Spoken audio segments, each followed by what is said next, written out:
Welcome to the Michigan Medicine Adult Bariatric Surgery Program. This presentation will walk you through our specific program, changes you can make now to lead you to successful weight loss, potential nutrition-related side effects after surgery, and helpful resources as you start on this journey. Please refer back to the folder you received in your initial evaluation, which will also provide this information in much more detail. Surgery is just a tool for weight loss. In order to lose weight and keep it off for the long term, you will need to make behavior changes before surgery and maintain these behaviors for a lifetime. Remember that small changes every day can make a big difference. Weight loss occurs after surgery because of the reduction in stomach size. For gastric bypass, the stomach is about the size of a chicken egg, and for the sleeve, it's about the size of a small banana. The amount of food you're able to eat is much less, which limits the amount of calories you eat at one time. There are also hormonal changes that may benefit patients. Often, the benefit of not feeling hungry, decreased cravings, and the feeling of fullness may benefit patients the most early on after surgery. Weight loss may also happen because of malabsorption, which means the body is not able to absorb all nutrients and calories from food. While it may help with weight loss, it can also put patients at a higher risk for vitamin and mineral deficiencies. For this reason, you will be required to take vitamins and minerals for the rest of your life. Specifics will be discussed later in this presentation. Lastly, weight loss can occur because foods that you may tolerate before surgery may be less tolerated after surgery. Foods that are high in sugar and high in fat may cause nausea, vomiting, gas, bloating, or diarrhea. Keep in mind that every patient is different, and you may not be able to tolerate foods that other patients can.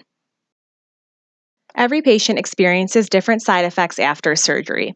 The following slides review the most common side effects. Hair loss is a temporary side effect after surgery and can be minimized by getting in enough protein and taking all vitamins and minerals as prescribed. Dumping syndrome is an unfortunate side effect of gastric bypass surgery, where high sugar meals can cause diarrhea, bloating, gas, shakiness, and some other uncomfortable symptoms. These symptoms can also sometimes occur after the sleeve gastrectomy as well. Typically, nausea and vomiting can be caused by eating too fast, eating too much at one time, drinking liquids while eating foods you maybe don't tolerate, or eating pieces of food that are too large. It is crucial to slow down while eating and make sure you chew your food very well before you swallow. One of the hardest behavior changes for patients is what we call the fluid window, which is a window of time where you do not drink. So don't drink 30 minutes before eating, do not drink while eating, and then wait 30 minutes after eating to drink any fluid. Drinking while eating can flush your food through the stomach too quickly, which empties the stomach and may leave you hungry. Lactose intolerance or diarrhea may happen after surgery. Therefore, you can use lactase-treated milk or lactase enzyme tablets. Usually people can tolerate yogurt and hard cheeses even if they're not tolerating liquid milk. On the opposite end of the spectrum, constipation is common. Constipation is usually caused by not drinking enough fluid, so be sure to sip water and zero-calorie drinks between meals. Symptoms typically resolve within the first month after surgery. The daily goal for fluids is 64 ounces of sugar-free, decaf, non-carbonated fluids every single day in order to prevent dehydration. You'll start off taking small sips as soon as you get out of surgery, and you'll be able to take in a larger volume of fluid at one time as you progress after surgery. Heartburn can be caused by taking in extra air, which can be through carbonated beverages, drinking through a straw, or sometimes even chewing gum. Weight plateaus are completely normal and almost always guaranteed in the first year after surgery. If your weight plateau lasts longer than 3 to 4 weeks, you may want to consider increasing exercise or evaluating your dietary intake. Let a dietitian know if you need help looking over your daily food and beverage intake. Inadequate protein intake is what we would like to avoid. A minimum of 70 grams of protein every day is necessary to promote healing, maintain muscles, and protect organ function. Include protein at every meal and snack, and all protein foods should be consumed first at every meal. Many patients find it helpful to log their protein, fluids, vitamins, and minerals using phone apps shown on this slide. Find a method of tracking that works for you. Pen and paper work great too. Lastly, and very important, not only is alcohol a source of empty calories, but after surgery, alcohol can hit the bloodstream at a much faster rate, which may increase your risk of alcoholic fatty liver disease. Keep in mind that the risk of alcoholism greatly increases in bariatric populations.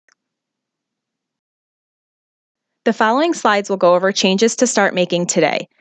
The more changes you can make before surgery, the easier the transition will be after surgery. The first would be to add an adult complete multivitamin to your daily routine. Look for at least 18 milligrams of iron on the label. The brands shown here are common examples of multivitamins you can find in most grocery stores or pharmacies. Next, we'd like you to start taking calcium citrate. The dose every day is 500 to 600 milligrams of calcium, which usually takes 2 to 3 tablets to reach 500 to 600. You will take a total of 4 to 6 tablets every single day, which will provide 1,000 to 1,200 milligrams of calcium daily. This is the vitamin and mineral schedule before surgery, so what we would like you to start today. We're going to throw a little bit of a wrench in it. Unfortunately, you'll not be able to take your multivitamin and calcium all at the same time. If you take everything together, you won't be absorbing most of the nutrients. So shown here is the typical schedule patients follow when taking their supplements in order to get the best absorption. So try to separate each dose by at least 3 hours. So for example, for breakfast, a multivitamin, lunch, 2 calcium citrate tablets, and 2 more calcium citrate tablets at dinner. Keep in mind that the dose of calcium citrate is 2 tablets twice per day. It can be really tricky. Many patients make the mistake of only taking 1 tablet at a time. So if you see in this photo, the serving size is 2 caplets, which gives you 630 milligrams of calcium. Always check the serving size on the label. You want to be in the best cardiovascular shape for surgery. Start with 10 minutes of brisk walking every day. Brisk walking means it's hard to talk and you find it slightly harder to breathe. The goal is to work your heart and make sure your blood is pumping through your body, which ultimately will prevent blood clots after surgery. Eating consistently throughout the day is key to making sure you're able to take in at least 70 grams of protein every single day. If you're only used to eating 1 to 2 times per day, you'll probably find it extremely difficult to reach 70 grams of protein after surgery. Every meal and snack needs to be protein focused, and remember to always eat protein first. Choosing the right kind of fluid is very important. It's super easy to drink a bunch of calories without even knowing it. Sip on water and calorie-free beverages throughout the day to reach the goal of 64 ounces of fluid. If you do drink caffeine, taper off caffeine by a half cup every day until you are caffeine-free. Switch any carbonated beverages to non-carbonated versions, avoid alcohol, and use skim or 1% milk. Acceptable beverages before and after bariatric surgery are all sugar-free, decaffeinated, and do not contain bubbles. Sugar-free beverages provide flavor without all of the sugar. Drinking sugar-sweetened beverages can tack on a lot of calories and potentially prevent weight loss. Decaf beverages should be chosen over caffeinated beverages.